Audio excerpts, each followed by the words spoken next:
Nickelodeon. Nickelodeon. Ever since 1979, Nickelodeon has been the most popular and beloved networks in children's television. And given the over 40 years of history, they have provided many popular sitcoms and their iconic Nicktoons. It doesn't matter if you grew up in the 90s, early 2000s, or 2010s, then you probably remember watching one of their sitcoms or Nicktoons. Now, while Nickelodeon is remembered fondly by many, the network itself has fallen into a lot of controversies. Now, personally, I'm not going to go over these controversies because it's my video, plus they're quite disturbing and disgusting, and there are a plethora of videos going over these controversies, so yeah, I'm gonna stay as far away from that as possible. But today, I'm only going to be looking at Nicktoons because, I did my Cartoon Network retrospective, so I think it's only fair that I do Nicktoons to continue from that video. Anyways, let's begin in 1991. Starting off with the first 3 batches of Nicktoons. Doug, the Rugrats, and Ren and Stimpy. 3 completely different shows that can be enjoyed by the same audience. Let's begin with talking about Doug. It's a very simple but fun slice of life show about a middle schooler trying to fit into his hometown. Personally, I think it's a pretty good show and I think it's held up really well. But sadly, the show didn't really last for that long on Nickelodeon due to the animation studio Jumbo Pictures being sold off to Disney, which meant that Disney did a reboot on Doug. Now, I have never seen the Disney reboot to Doug, but I never heard anything good about it either. The same goes with Doug's first and only movie.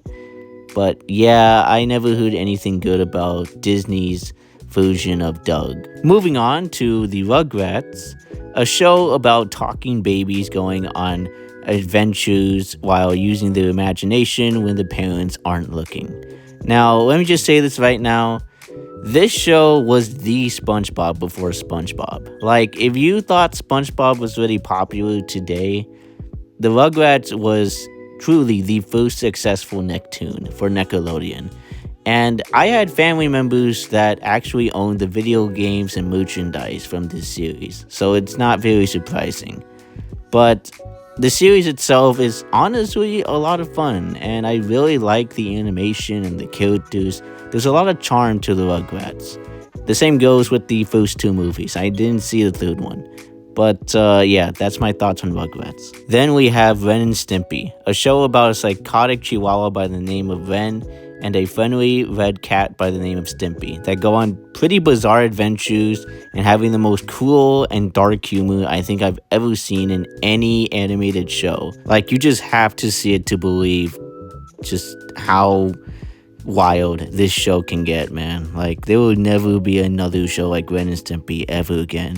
It truly is one of a kind. Going past 91, we now move forward to Rocko's Modern Life, a show about a lullaby going through the challenges of adult life, whether that would be through corporate greed, consumerism, or the stress of an unpredictable society. Shockingly, I think Rocko's Modern Life has aged very well.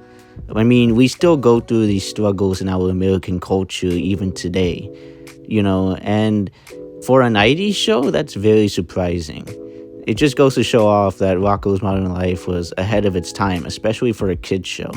Then there is Hey Arnold, a show about a 4th grader helping his inner city neighborhood through challenges, including his own challenges when it comes to living in an urban life. Now, the show does go over realistic and mature topics such as loneliness, abuse, empathy, and death. For this being a kid's show, I don't think that there will ever be another animated series like Hey Arnold. It's honestly very surprising that a show is this mature enough to go over topics like these. It's a really good show. Too bad the movie sucked, though. Then we have All Real Monsters. It's basically a show about monsters attending school to learn how to scare humans. Where have I heard about this concept before? This sounds very, very similar.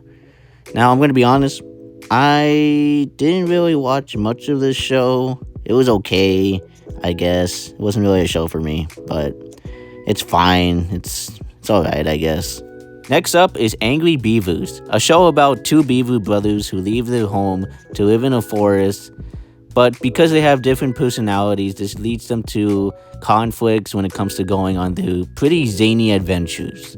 Personally, the show is pretty good, and I honestly do like the brothers' chemistry together, even though they are very different. That's why it's called Angry Beavers, because they always fight. But, there is another show that almost shares a similar premise to Angry Beavers, just a little bit.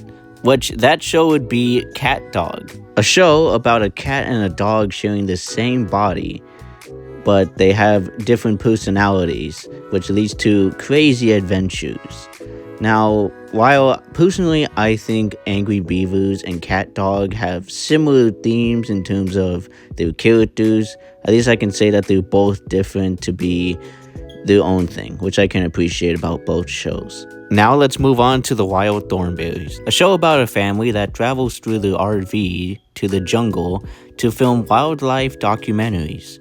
Now, in the family, there's a daughter named Eliza, who has the ability to talk to animals, and she must keep this a secret and help all the other animals in the jungle through problems. Now, the show is very simple, and it definitely follows this premise very well. It's a very simple show that I think any kid can enjoy that are into animals, and yeah, it's pretty good. I also saw the movie, which was also really good. Now let's move on to Nickelodeon's Golden Goose, or basically their mascot at this point, SpongeBob SquarePants. As much as many people, including myself, love SpongeBob, it's hard to deny how much it has affected the network in terms of other shows that aren't SpongeBob, and Nickelodeon just sees them as failures because they can't match with the ratings of SpongeBob. This dumb decision making has affected Nickelodeon for so long now that it's honestly crazy that they're still doing it today. I mean, a lot of shows that a lot of people love just get canceled so fast, all because of the success of SpongeBob, and it's just not fair. Now, this isn't me trying to say that SpongeBob is a terrible show. This is obviously Nickelodeon's fault, but despite all of that, I'm still always gonna love SpongeBob, and I know that will go for a lot of people as well. And finally, to end off the 90s run of Nicktoons, we got Rocket Power, a show about four friends that do extreme sports and learn to face the challenges of growing up and friendship. Honestly, I think this is a perfect show for any demographic, especially given how many sports are in the show, and it's just a really fun show. I'm honestly surprised as to how well this show has aged. But anyways, moving past the 90s, we now head to the 2000s, which was the golden era to be watching Nickelodeon. Like, there will never be another era like this for Nickelodeon ever again. And if there is, I don't think it will be coming anytime soon. But trust me, guys, the early 2000s was truly something special. Even though I wasn't actually born, I can definitely tell by these shows that, man, this generation had some really, really good animated shows. Now, I personally got to watch these when I was younger because some family members actually had DVDs containing episodes and stuff like that. So I am very well aware of these shows. So let's talk about these early 2000 Nicktoons as quickly as possible so we can get to the 2010s. Starting off with As Told by Ginger. Remember Doug? Well, guess what? Now he's a girl.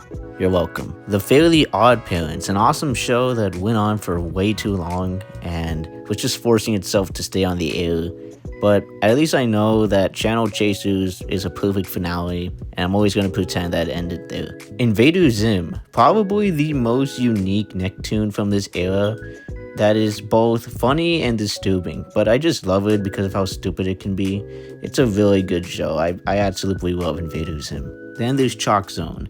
As creative and as fun as this show can be, it sadly got canceled pretty quickly due to it's honestly pretty bad scheduling and that causing it to decline in ratings, which of course led to its eventual cancellation.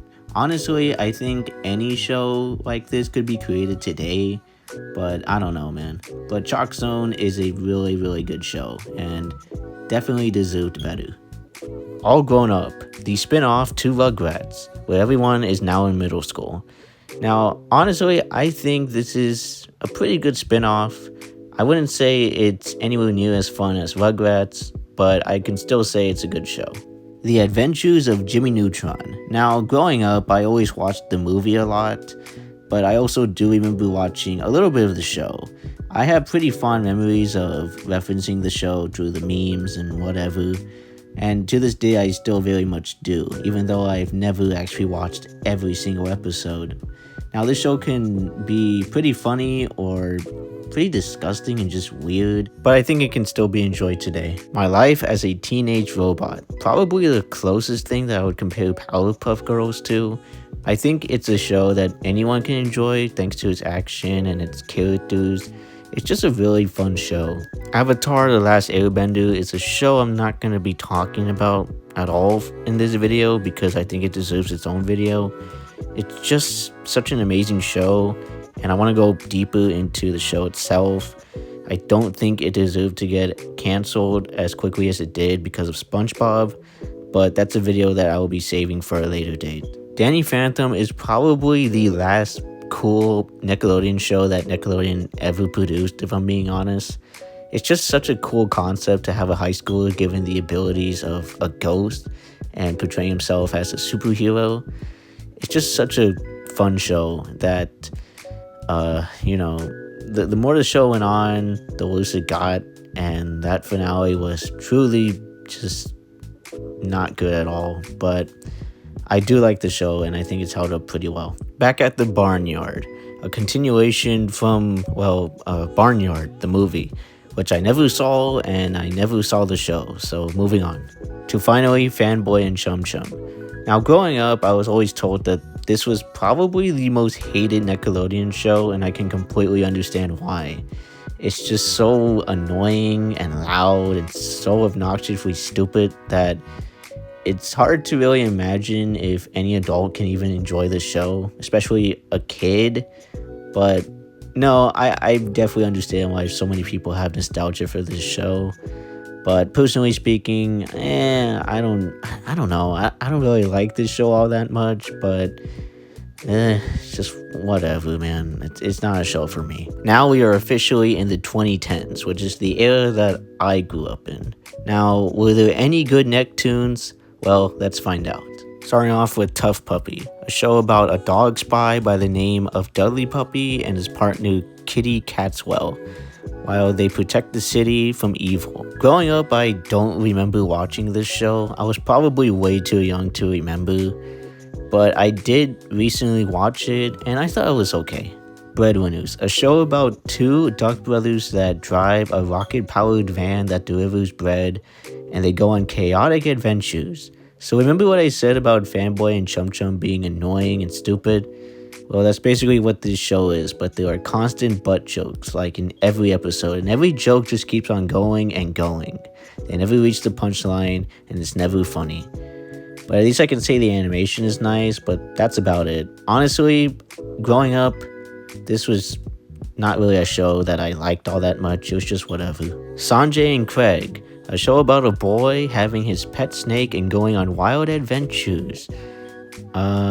So imagine a combination between regular show and Bob's Burgers, but instead of understanding what makes those shows actually funny and enjoyable, there are just constant fart and butt jokes all around the show that are not funny. This is not a good show. There is not even a single thing that I actually like about this show. It's just so repetitive, especially with the jokes. There's just nothing for me to really enjoy about the show.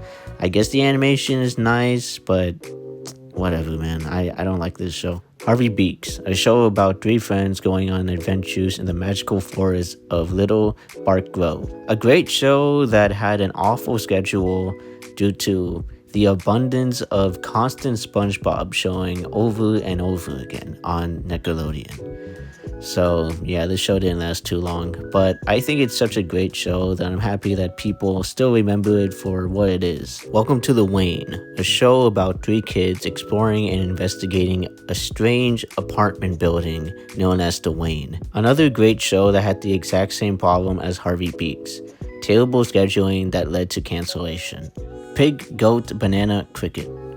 I gonna be honest with you guys, I don't even know how to describe this show. All I can say is that's like four different animals and an insect going on zany adventures. And this is actually one of the Nicktoons that I remember watching, but I don't think I actually liked it. And honestly, looking back on it, I don't really like the art style. I don't like how everything is all glossy and everyone has big eyes and stuff. It's just, I don't know, it's a very disgusting looking show. It's just not for me. And finally, Loud House, which I already made a video on, but let's just do a quick recap. It's a show about a kid named Lincoln being the only boy in the family and dealing with his 10 sisters. And yeah, that's basically what Loud House is. I made a video and I was very positive towards the show. Very positive. I mean, I think I gave it like a 9 out of 10, which I heavily disagree on now. I think it's a good show when it comes to its earlier seasons. I haven't seen any new episodes, but whatever, man. It's not really a show for me anymore. The fandom is disgusting. I'm just staying away from Loud House when it comes to this channel, but yeah. Now that we already went all over the 2010s original Nicktoons, where is Nickelodeon now and where do they stand? Well, let's just say that there are a lot less Nicktoons, but there's definitely variety, I guess, but just not as much. Right now, there are only two brand new Nicktoons that are airing right now: Rock, Paper, Scissors, and Wild Pack. Two really good Nicktoons that I hope do not get canceled as quickly or written off as tax write-offs as the Big Nate show or that Rugrats reboot that was just taken off of Paramount Plus like immediately, which absolutely sucks if I'm being honest. Speaking of canceled shows, there have been two others I want to mention: Glitch Tex and It's Pony, which honestly were really great shows that were canceled way too soon, like way sooner than I thought. So what does the future hold for Nickelodeon? Well, right now it's hard to tell, but all I can say right now is hopefully they can learn from their mistakes instead of always depending on SpongeBob on their success and just giving these new shows a chance. But only time will tell. Anyways, thank you guys so much for watching this video. If you enjoyed the video, please like and subscribe to watch more videos. And I just want to apologize for taking so long. I have been very, very busy in my real life, but it happens. We all have those busy times in our lives. But hey, first video 2026, let's go. And it's summer. So I'm very, very happy to release this video in such a wonderful time like this. But anyways, thank you guys so much for watching. And I will see you guys next time. Bye.